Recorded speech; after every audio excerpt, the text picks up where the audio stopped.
مولا حسین نے جب نانا کو الوداع کہا ہوگا تو ہائے ہائے اس وقت کیفیت کیا ہوئی ہوگی. آنکھوں کا تارا ہمیشہ کے لیے جدا ہو کر جا رہا ہے. قیامت تک لوگ نبی کو سلام کرنے آئیں گے، لیکن اب اتنا اچھا کوئی سلام کرنے نبی کو کبھی نہ آ سکے گا. اپنی جسم و روح کے ساتھ، اپنی اصلیت کے ساتھ، دینی احکام کے ساتھ، ظاہری احکام کے ساتھ، اب اتنی اچھی ہستی، اتنا بڑا محبوب کوئی قیامت تک سلام کرنے نہ آئے گا. مولا حسین نے جب رات ہوئی، رات کے آخری پہر میں مدینہ منورہ میں سناٹا تھا. لوگوں کو یہ اندازہ نہیں تھا کہ امام جائیں گے کب. یہ ہو گیا تھا کہ جائیں گے.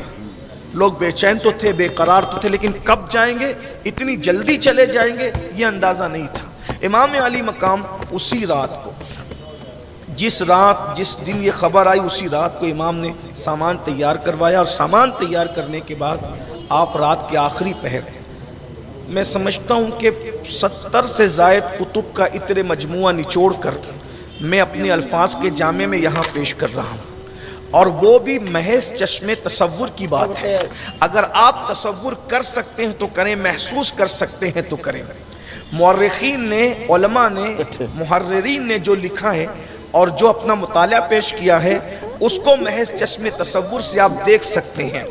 لکھنے والے بالخصوص علامہ ارشد القادری کی تحریر کا سہارا لے کر عرض کیا جا سکتا ہے کہ اللہ اکبر، مدینہ منورہ ہے، چوتھی شب ہے شعبان المعظم کی، شعبان کی چوتھی شب ہے، اور ایسے میں 60 ہجری ہے، چوتھی شب ہے، 60 ہجری ہے. امام علی مقام رات کے آخری پہر میں اپنے گھر سے باہر نکلتے، سارے دروازے بند ہیں، مصلے پر رونے والے رو رہے ہیں، بستروں پہ سونے والے سو رہے ہیں، اور رات کی آخری پہر میں قدسیان فلک درود کے گجرے لے کر زمین پہ اتر رہے ہیں. درود کی گجرے عقیدتوں کے تھال میں، انوار کے تھال میں آمنہ کے لال کی بارگاہ میں پیش کیے جا رہے ہیں. زمین سے انوار آسمان کی طرف جا رہے ہیں یا آسمان کے انوار زمین کی طرف آ رہے ہیں، اس کا اندازہ کوئی نہیں کر سکتا. اہل عرفان ہی اس کا اندازہ کر سکتے ہیں. ایسے میں سب کے دروازے بند ہیں، سب کے گھروں میں اندھیرے ہیں، چراغ بجھا کر لوگ سو رہے ہیں، کوئی گریا و بقا میں مصروف ہیں. چراغ جل رہے ہیں تو آل نبی کے گھروں میں جل رہے ہیں، اس لیے کہ وہ کسی بڑے مقصد کے لیے تیاری کر رہے ہیں. ایسے عالم کے اندر دروازہ کھلتا ہے اور سیدہ کا لال اپنے گھر سے باہر نکلتا ہے، اور باہر نکلنے کے بعد امام اپنے نبی کے مزار پر آتے ہیں، اور آنے کے بعد اپنے نبی سے اجازت طلب کرتے ہیں، میں کیا کروں.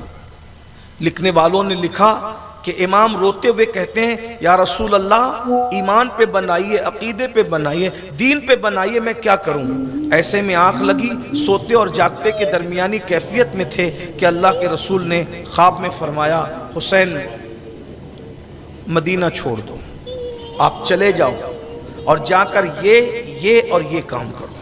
امام نے خواب کا کچھ حصہ اپنے گھر والوں کو بتایا، اور باقی خواب کا آخری حصہ امام نے پوری زندگی کسی کو نہیں بتایا، اس لیے اس پر کوئی گفتگو نہیں ہو سکتی. البتہ یہ تھا کرنا کیا ہے، اللہ کے رسول نے فرمایا. جب اللہ کے رسول علیہ السلام نے حکم فرمایا کہ تمہیں چلے جانا ہے یہاں سے، تو آقا کریم کے حکم پر امام گھر گئے، اور جانے کے بعد فرمایا کہ حکم ہوا ہے کہ مدینہ چھوڑ دینا ہے، آقا کا حکم ہے. اور پھر امام آخری سلامی کے لیے جنت البقیع جاتے ہیں اپنی ماں کے پاس.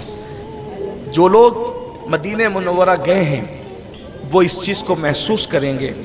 5 دن، 8 دن، 10 دن، 15 دن جو مدینہ طیبہ میں رہتے ہیں، اور جب مدینہ منورہ سے وہ اپنے وطن کی طرف آتے ہیں تو ان کے دل کی کیفیت کیا ہوتی ہے وہ اچھی طرح جانتے ہیں.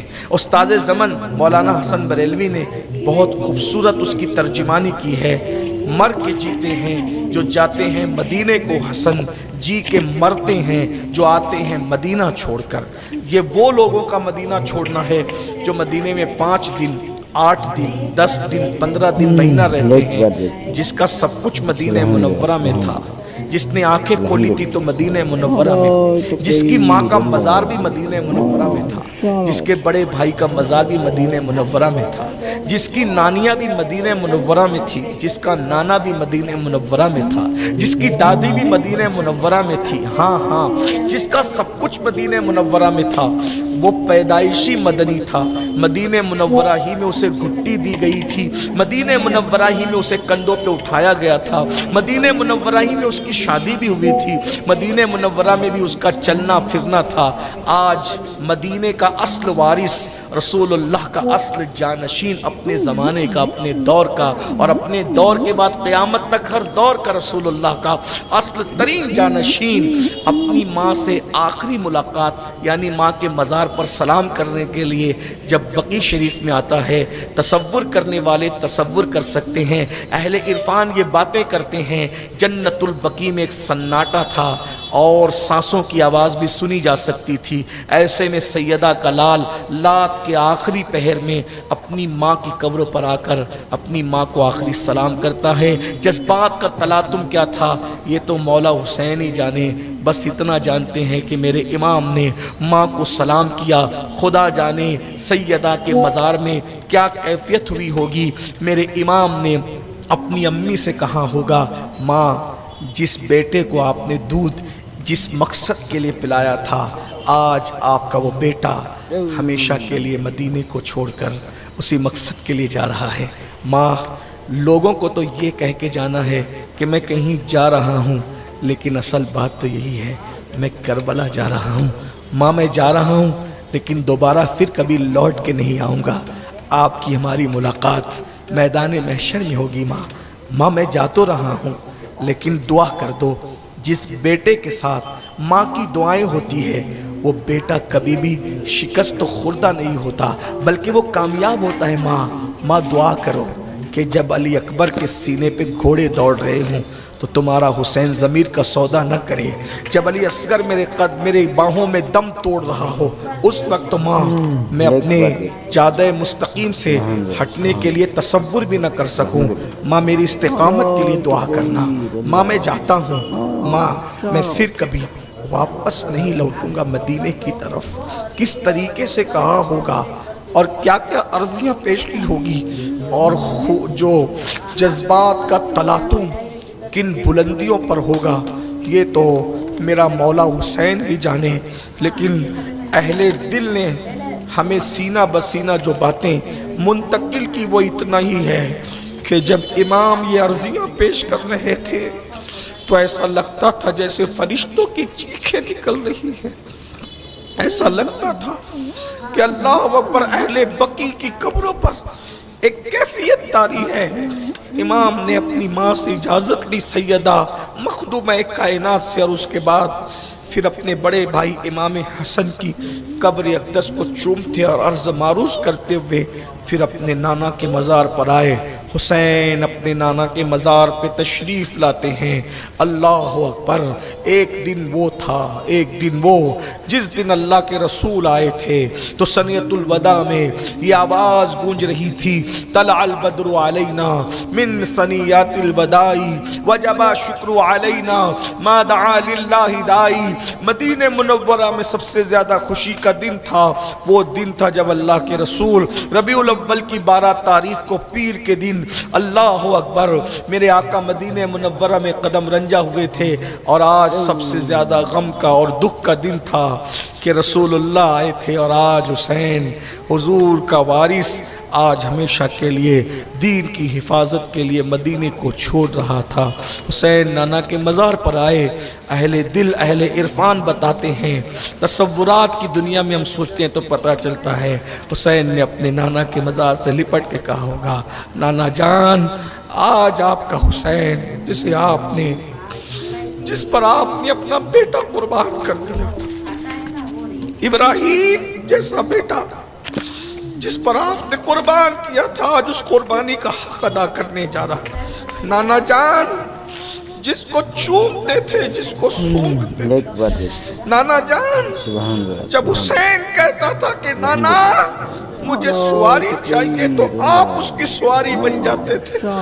جب حسین کہتا تھا کہ نانا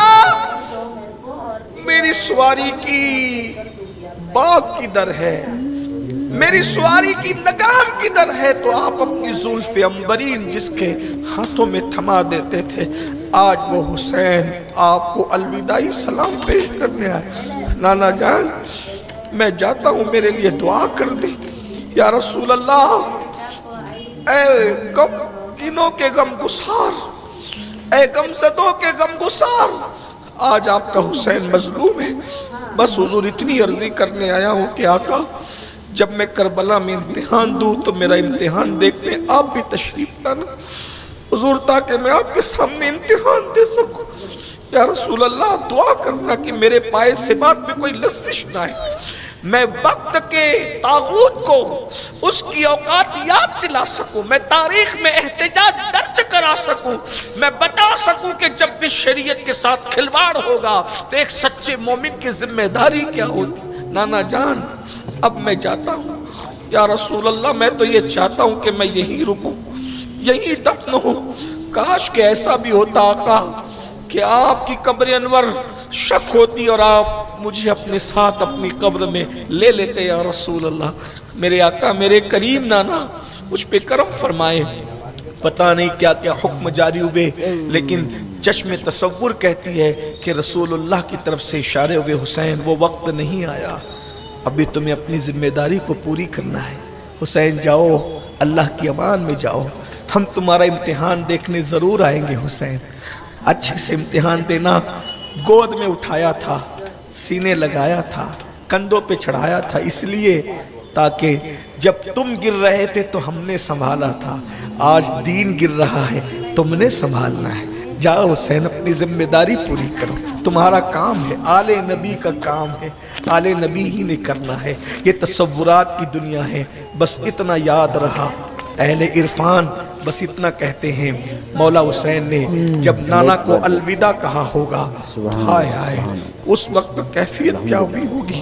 آنکھوں کا تارا ہمیشہ کے لیے جدا ہو کر جا رہا ہے، قیامت تک لوگ نبی کو سلام کرنے آئیں گے، لیکن اب اتنا اچھا کوئی سلام کرنے نبی کو کبھی نہ آ سکے گا۔ اپنی جسم و روح کے ساتھ، اپنی اصلیت کے ساتھ، دینی احکام کے ساتھ، ظاہری احکام کے ساتھ، اب اتنی اچھی ہستی، اتنا بڑا محبوب کوئی قیامت تک سلام کرنے نہ آئے گا۔ مولا حسین نے نانا کو الوداع کہا، الفراق الفراق یا رسول اللہ، الوداع الوداع یا رسول اللہ۔ اور اس کے بعد مولا حسین پچھلے پیر اپنی پشت کو حضور کے روضے کی طرف کیے بغیر پلٹتے رہے اور نانا کے مزار کو دیکھ کر آنسو بہاتے رہے۔